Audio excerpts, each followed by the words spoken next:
Culture is light. It's the highest point of human being.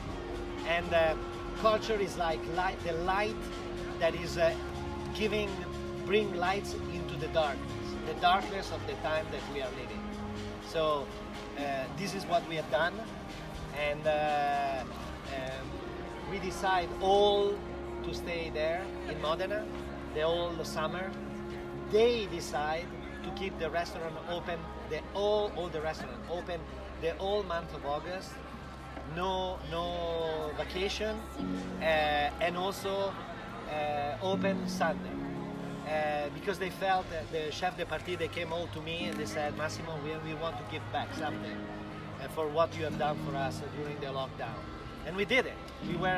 And the whole menu, the menu was created by everyone who was meeting at Maria Luisa during Saturday and Sunday, when we were cooking for nurses, doctors, and after we had time together and we were practicing and moving, deconstructed, reconstructed, rebuilding, removing, changing, and the whole process of creating a menu. 3 months of work of 103 people. So you don't complain? You are the only owner of the restaurant who doesn't complain. I think, as I said in the beginning of this interview, I use the word precious. Precious time that the COVID gave the opportunity to us to express and to use it in the best way we could. And we did it. So I cannot regret anything, not just one day. Sometimes I felt extremely bad and lonely and down. But I remember one night in the middle of April, immediately after we understood that the whole situation was going on till June, my daughter came to me one night at 3 in the morning, and she said, Dad, if you're falling, everything is gonna fall with you. So I thought about those words, and I said, oh my God, I have to react. And we did it. And I wake up with totally different state of mind. So yes, I think these 3 months that we spent like that was incredible for our team, for our family to rejoin all together, to put everyone connected with the other, and build a stronger, even stronger group of people to project Osteria Francescana into the future.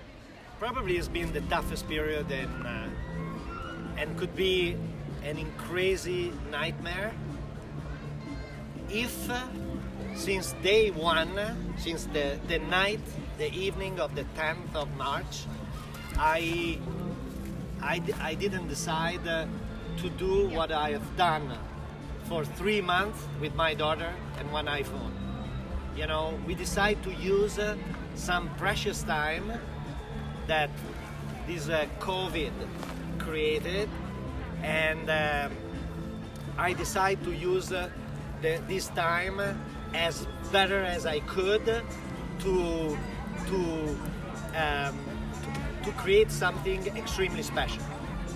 So first of all, I felt immediately that there was such a darkness all around me and all around the world, you know. But I realized immediately, since we connected, that we were all connected under the same roof. And from the messages that I was receiving from thousands of messages, I was saying to my daughter Alexa, it's unbelievable. We cannot. We have to go on and on and on. And we did 75 nights, one after the other, connected with the Word. Not to do a master class, but to bring joy into the families all over the world. You know, we won a Webby Award just because, or like the United Nations asked me to do something, a speech for the Mother Earth, or like the Earth Day. Facebook published out my interview, just saying it's exactly what the social media are made. This is the perfect example. You know, everything happened, and we were connected with Ferrari to build a new restaurant that is going to open in March, and we finished the whole project with the architect in Paris, with another in New York, and you know, Maranello, Modena. We were connected with Gucci, and we finished the rendering of the new restaurant that we are going to open in Ginza, in Tokyo, Osteria Gucci. We did the new menu of Osteria Francescana because I connected 103 people in Modena because they all decide to spend the lockdown in Modena. We were a big family all there. So we decided to do something very special, and we create a brand new menu that inspired by the cover, not the Beatles. Someone wrote the Beatles, but he didn't understand exactly what was the meaning. But the project was interpret the cover of Sgt. Pepper's Lonely Hearts Club Band. But the meaning of our creation was to express the culture of biodiversity of Osteria Francescana. Here close to me is Taka from Japan, Jessica from Montreal. Then we have people from Sao Paulo, from everywhere. And I decide to step back and leave them the space to express themselves. Because by myself, I'm Massimo Bottura. All together, we are Osteria Francescana. The result was an incredible menu, probably the most important menu we ever did in our life. And it's called With a Little Help from My Friends. The 2nd of June, when we decided to reopen Osteria, we had a long line of people outside waiting for lunch. And immediately when they saw me, they started clapping. And I felt the darkness was over. The light of creativity, of joy, of the future was there with us. And immediately it was a party. We didn't lose one table.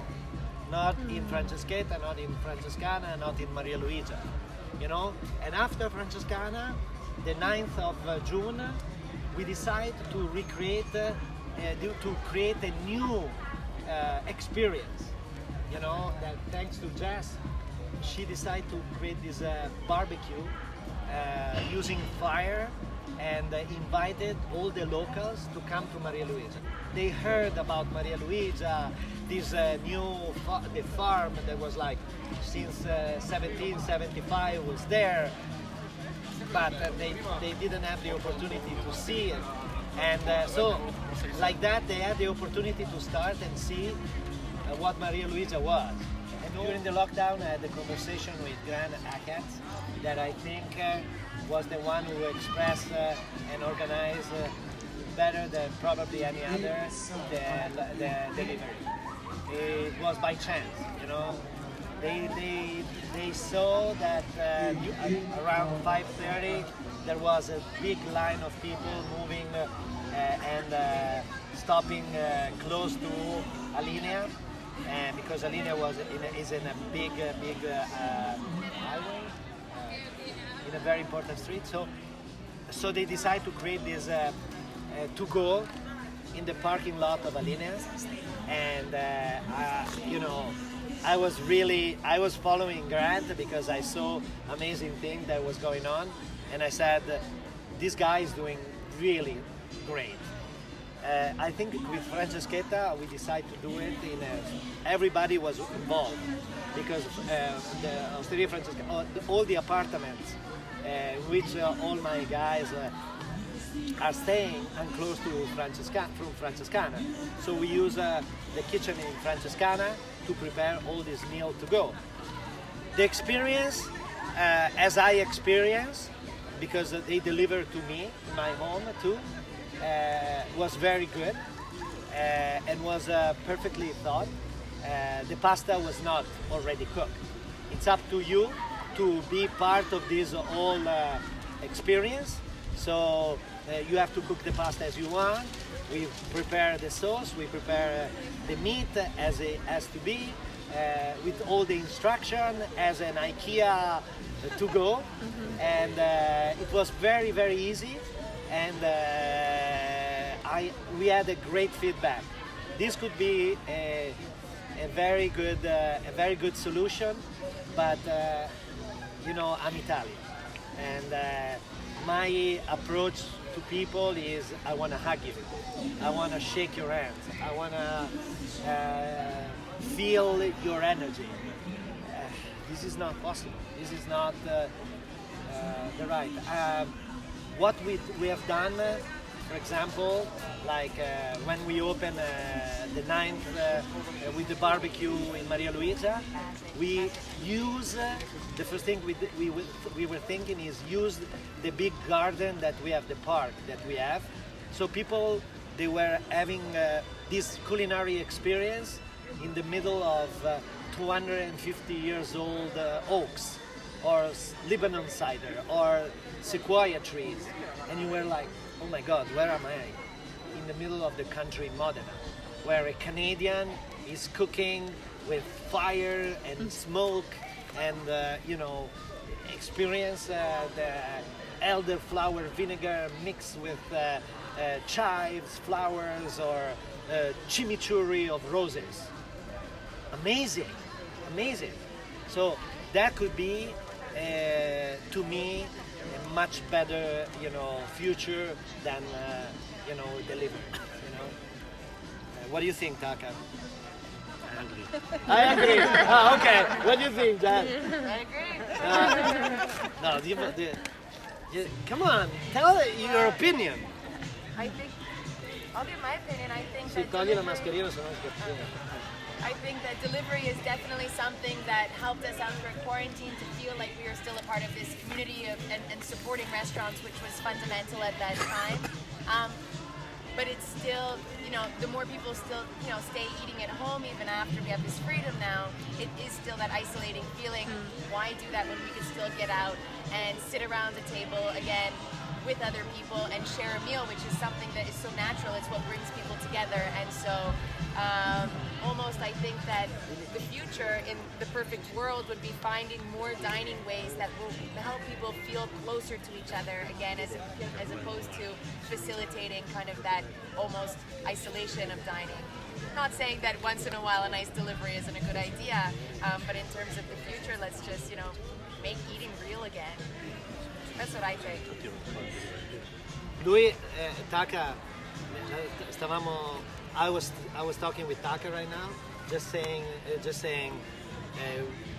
how is Tokyo, and we were talking about the fact that in the apartments now, the architects, they don't put the kitchen anymore, because the spaces, they cost so much money for square meter that, you know, they don't want the kitchen anymore, because there's so much delivery and so many offers. Yeah, and so that's what it is. It's normal for them, for him to this kind of approach. That's why, you know, you saw the tagliolini as he was serving, no, before. It's cold. You know, you have to go. You have like the whole preparation just made, and on the other side you have the sauce that you just have to pour. Maybe warm it up a little bit, and then you pour it on top. And probably also eat with your hands, because that plate, to me, the best solution, as I did, right? You did it. It's eat with your hands. So it's like this is your tool, you know. Almeni, con le mani, with your hands. Almeni. Some time ago, you declared a real war on spaghetti bolognese. Have you won? Absolutely, yes.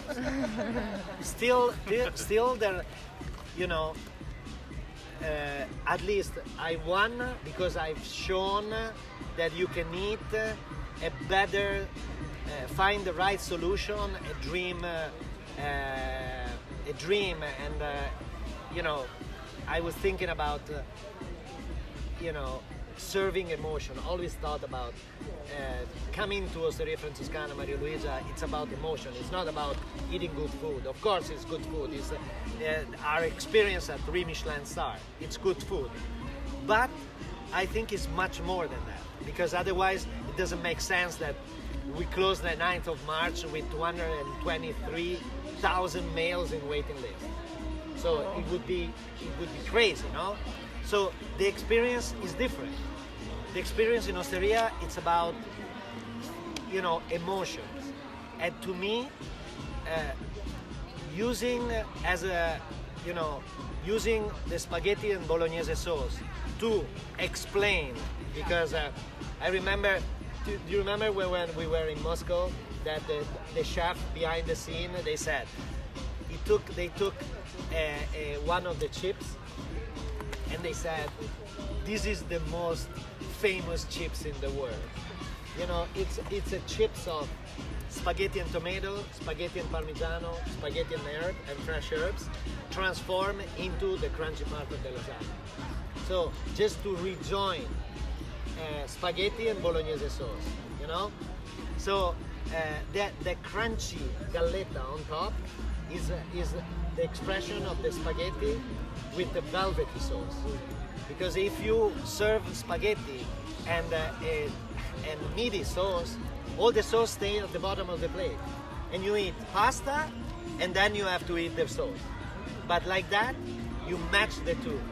You get a piece of crunchy lasagna, you go into the sauce and bechamel, you eat it, and you experience the joy of a kid who steals the crunchy part of the lasagna from the big pan of the lasagna that the grandmother brings every Sunday for the family.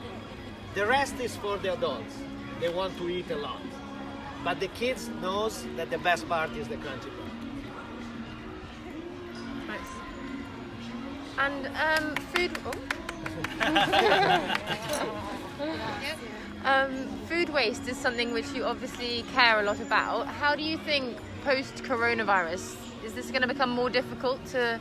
We've been more active than ever. Yeah. It's been incredible the reaction of all our refectorios. Actually, we opened a refectorio in Mexico in the beginning of April, and we are opening the one in Lima in a couple of weeks. I received a mail from Gaston Acurio, Virgilio, and Micha, saying that we're gonna take care of the refectorio in Lima. We know that you cannot come, so we are going to take care of the refectorio in Lima. So this is the spirit of the refectorio, no? Yeah. Put together communities, people they believe in change. London, Paris, Milan. Milan was the only refectorio that never closed. It was starting serving at 12 and they were finishing at 8 p.m. but they were keeping serving people 6 at the time. Paris, JR, the artist that is my partner there, he put together all these chefs in Paris.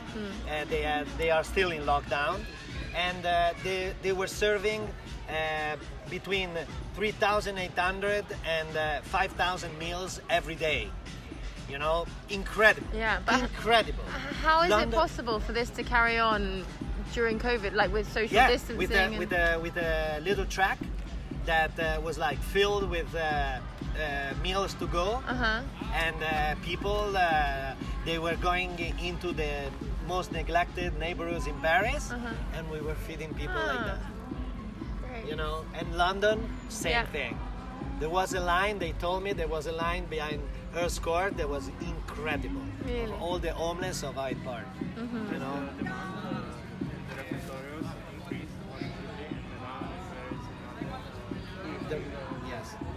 Yes, during the lockdown there was a big increasing of demand, and but the volunteers are the contemporary angels. You know, the one who are the real heroes in this situation are the volunteers, and you know, they are doing an incredible job. You know, they're amazing. How many volunteers do you think you have? All together. They're just in Paris. There are 4,000 volunteers in waiting list. Yeah, just to be part. But you know, the chef in London, all the guys, Ledbury and thing, they push all the stagiaires, all the commis to go and work in the day off to understand what is the meaning of cooking is an act of love. Bellissimo, bellissimo. Yeah. Okay, you want to ask some question to Jess or Taka? Well, I have a question, general question, let's okay. say. Okay, go. Maybe there will be a volunteer to answer. Volunteers to in your opinion, what are the limits of the, let's say, freedom of a chef or cook to create its own cuisine? You, as I heard, you fight with spaghetti bolognese. You probably experienced that some of the cooks kind of abuse some Italian ingredients, or they misuse in a way Italian ingredients when they make their own meals. So where are the borders of the creativity?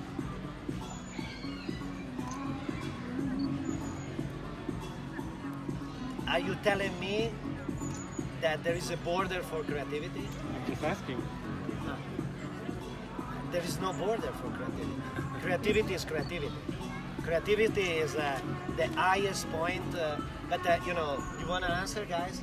Well, I think that something, and I don't want to say something that might seem obvious, but I mean, Massimo, you say it all the time too. I think that the difference between, and I agree with you, an artist and a chef, the artist has full creativity, where they're just trying to provoke feelings and responses and emotions out of people, which is something that a chef tries to do by manipulating ingredients. But we're just limited to the one very basic rule that it needs to be eaten afterwards.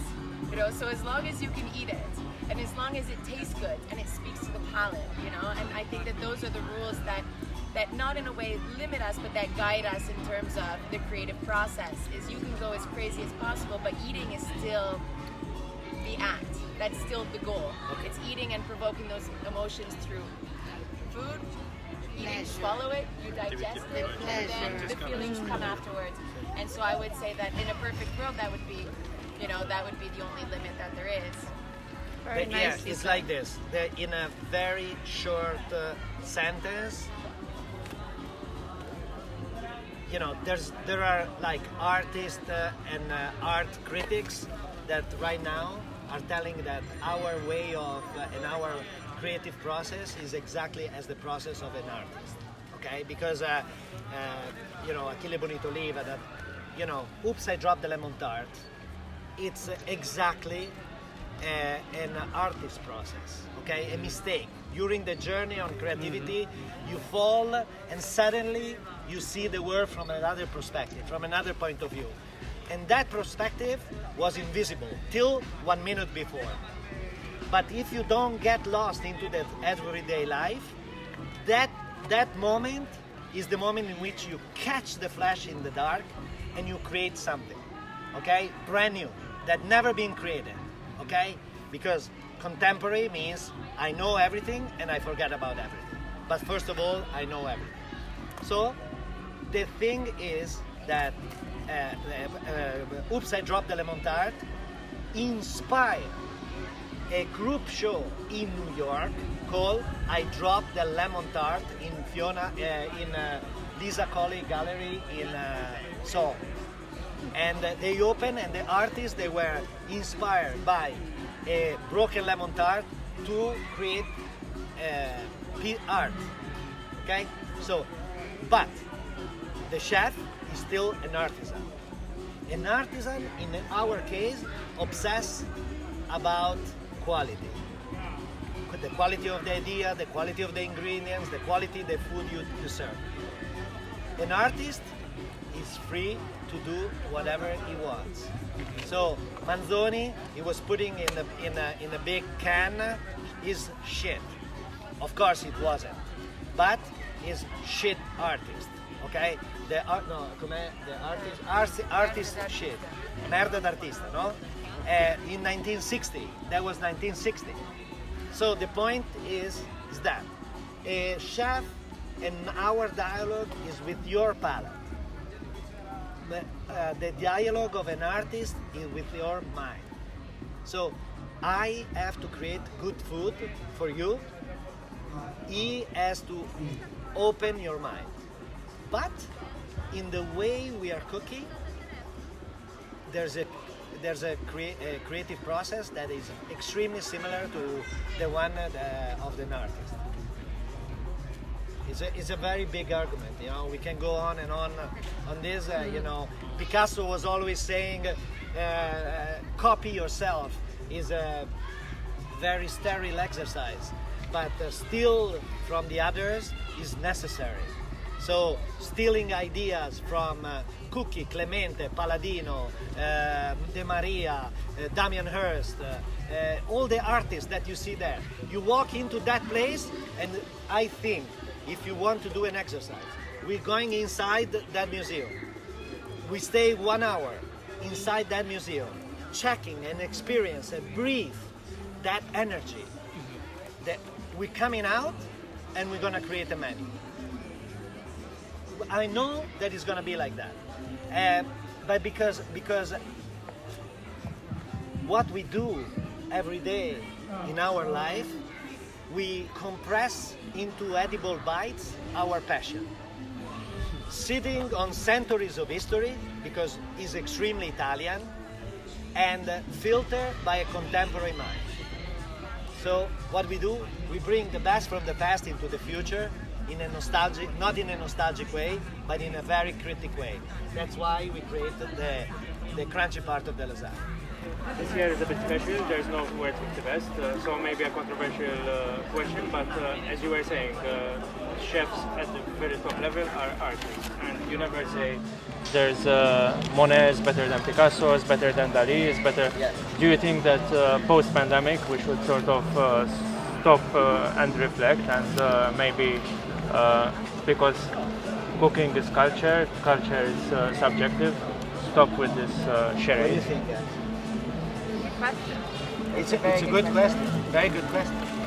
I think we already did a very important revolution, create this humanistic revolution in 2015. Now it's everywhere. Everyone is embracing that humanistic revolution. Probably without the 50 best, I couldn't do and add such a results because the title in Rio de Janeiro for the second experience of the refectorio was best restaurant in the world is opening a soup kitchen in the poor and the most neglected neighborhood in Rio. So it's big title, no? So that was like extremely boom, explosive. We did it. We did an incredible. We created an incredible revolution. Everybody talks about food waste. Everybody are alert. Climate change. In probably 1, 2, 3 days, you're gonna read the big news on the United Nations that I cannot say now because I'm gonna break the news. But you know, because it's incredible, no? Right now, I think could be, yeah, a pause to reflect and say, guys, what we really need. Do we really need to have 1, 2, 3? You know, I like your reflection about compare Monet to Picasso to Cézanne to Kandinsky, or are better the Cubism or the Futurism, the Fauvism or the Surrealism? What is that? You know, it's like, it's better Italian cuisine or French cuisine, English cuisine, or it's about influential. It's not about best. At one point, they decided to take off me, Roca, and René because it was the last 12 years we were number 1, number 2, number 3, number 2, number 3, number 1. So that okay, and what happened? You know, the Francescana never worked as we are doing in the last. We are fully booked till 31st of March. So I think your reflection is extremely intelligent, extremely deep, and you're supposed to go to London and talk to the organizer in the 50 Best and ask that question to them. I am extremely sorry, but I think that the time of Massimo is ended. So Actually, the discussion was very interesting.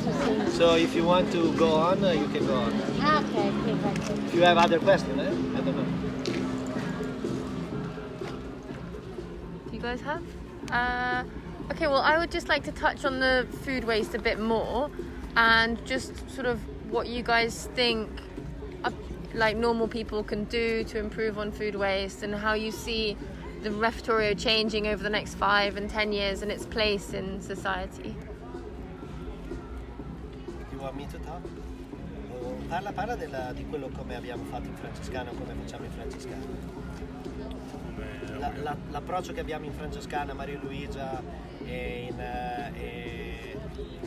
sul food waste. Okay, I'm gonna speak for Taka. Okay. Because perché Taka he did a crazy thing. He did the crazy things, but to understand the approach on food waste. Yeah. Choi, our chef de partie at the appetizer. After 1 year that he was at the pasta course, after 1 year that he was there, he said, "Chef, I'm gonna cook pasta and pesto for the team." We said, "Choi, are you sure you want to do?" He's a Korean guy. "Are you sure you want to do pasta and pesto?" And he said, "Yes, I want to do pasta and pesto." So there's 65 Italian chefs eating for lunch at staff meal, and Choi took his risk to cook pasta and pesto. Okay, so at the moment arrived, pasta and pesto was overcooked. He overcooked this, and he picked spaghetti. So imagine, cook for 65 Italian chefs spaghetti from a Korean guy. So he overcooked the spaghetti. So Davide started immediately to take care of the staff meal. But Taka, look at the spaghetti, the overcooked spaghetti, big pan like this. And he said, "Here we don't waste anything. This is our philosophy. So what I'm gonna do, I'm gonna make miso out of the spaghetti." And he started mixing spaghetti and fermented the spaghetti as it was miso. At this point, 3 months later, the result was so incredible that what we did, we created chawamushi. So like we've got Parmigiano Reggiano water from a shaved Parmigiano, very old, the water of Parmigiano, no? The one we use for riso cacio e pepe, the water of Parmigiano Reggiano. Mixed with toasted pine nuts, all element from pesto, no? Mixed with toasted pine nuts, egg white, and we cook chawamushi in the oven. String beans, potatoes, and all the herbs from Maria Luigia. As Jessica always says, like pesto for us is a Concept. Is a concept. Is a concept. It's not a recipe. You can make pesto with basil, but also adding mint, also adding breadcrumbs if you don't have pine nuts. So, as we did at the refectorio in Milan, what is the plate? It's a crunchy, and now is in the menu at Maria Luigia, in the classic of Osteria Francescana. So it's a chawamushi of Parmigiano and pine nuts, crunchy string beans and potato, all the fresh herbs, and we pour on top the miso fermented of pasta and pesto. So Incredible. That's the way you approach to food. Okay. And kitchen quarantine was every night we were showing how to open a refrigerator and clean the refrigerator. Was not a master class. Was a simple exercise to understand, for every single family to understand what was not waste anything. You know, that was, boy, Charlie was Charlie. We didn't want to waste Charlie's mind, so we were cooking as he wanted, like the dessert at the end. But, you know, that's the idea, you know? Okay, nice. Yeah, but you know, it's like this. It's like when it's from a mistake, probably you can get the. But the very important thing is like keep always in mind the dream of because if you get lost into the everyday life, our job is one of the most alienating job. Because you go into the kitchen, you compress in there, you cook, you cut, you're breaking and saute and serve. You know, it's not like that. Our job is not like that. It's about dreaming. It's about creating. It's about creativity. This is what it is. Okay. Bravo, yeah. Bravo. Thank you.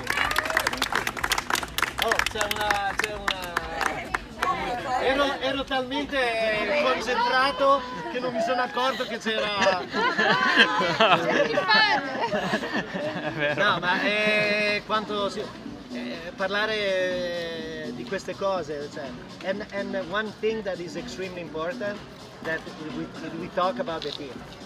You know, with a little help from my friends, with all the things, we were like discussing at the Identità Golose, probably if we can do it, if there is no lockdown and things. I'm not even going on stage. They are going on stage, and they are like presenting the whole menu that has been with a little help from my friends. Since bread, because the bread is something so, it's been created during the lockdown.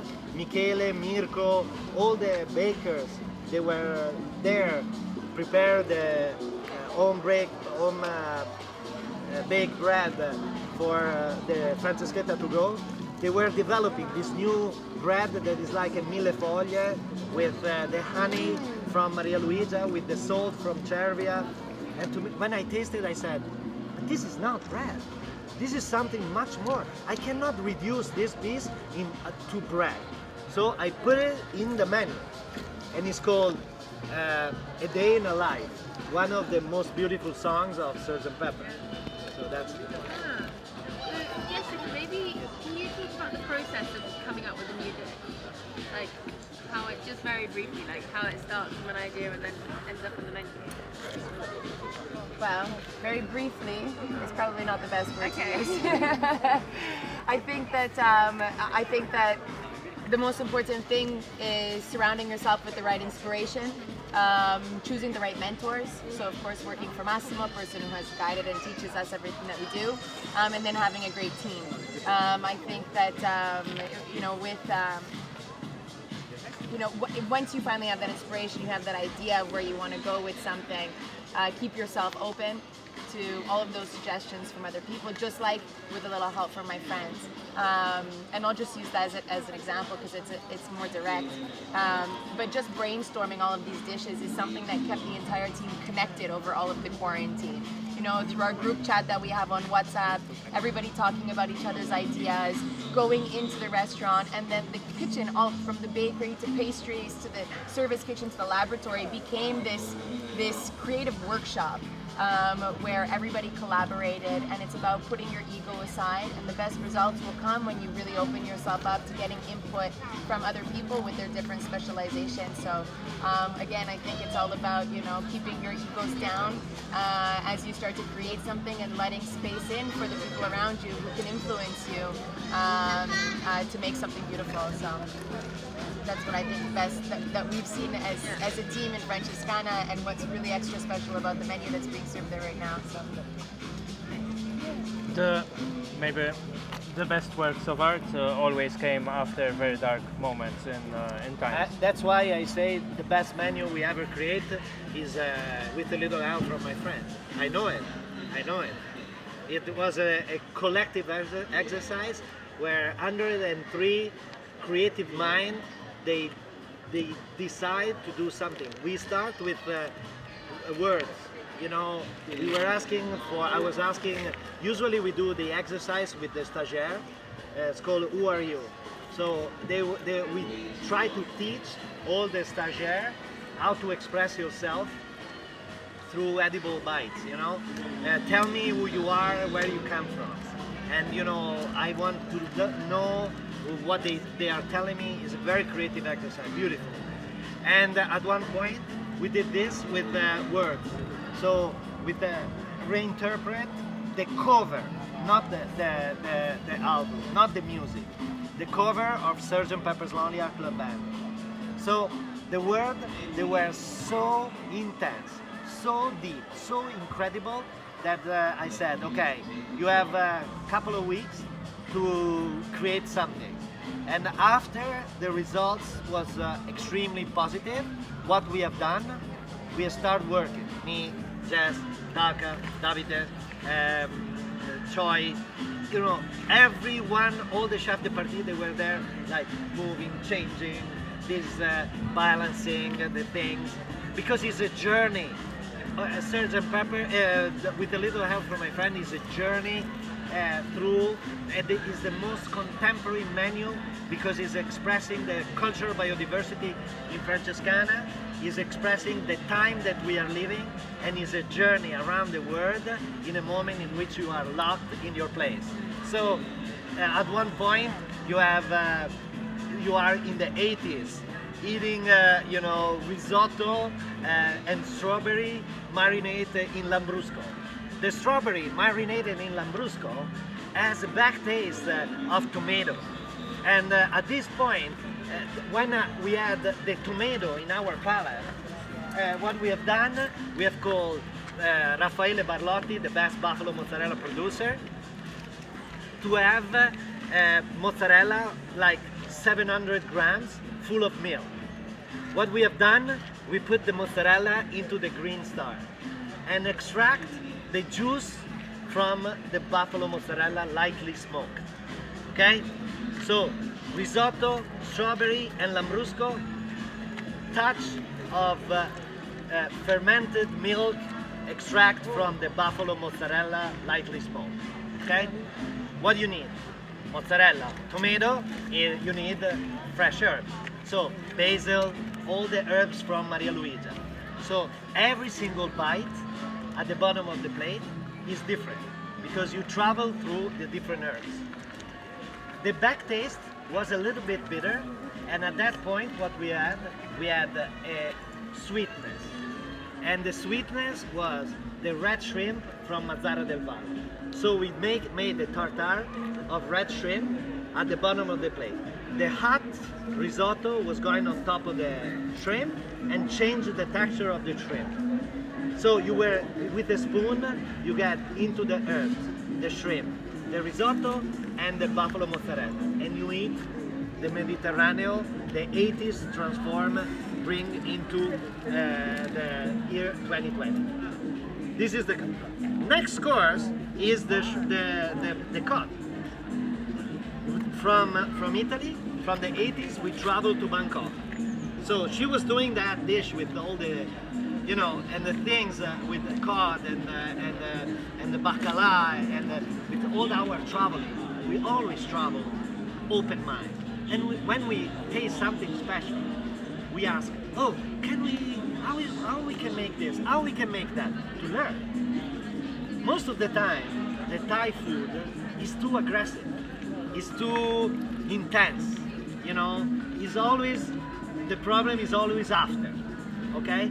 So what we have done, we create a green curry, starting from the curry leaves, and then ginger, and then lemongrass, and then kaffir lime, and then coconut milk, and then the zest from the lime just squeezed, and then we kept the milk, the juice on the side, and we add the juice when without taking off all the garlic, all the onion, the spice, connect the spiciness and balance the spiciness to get long into the palate.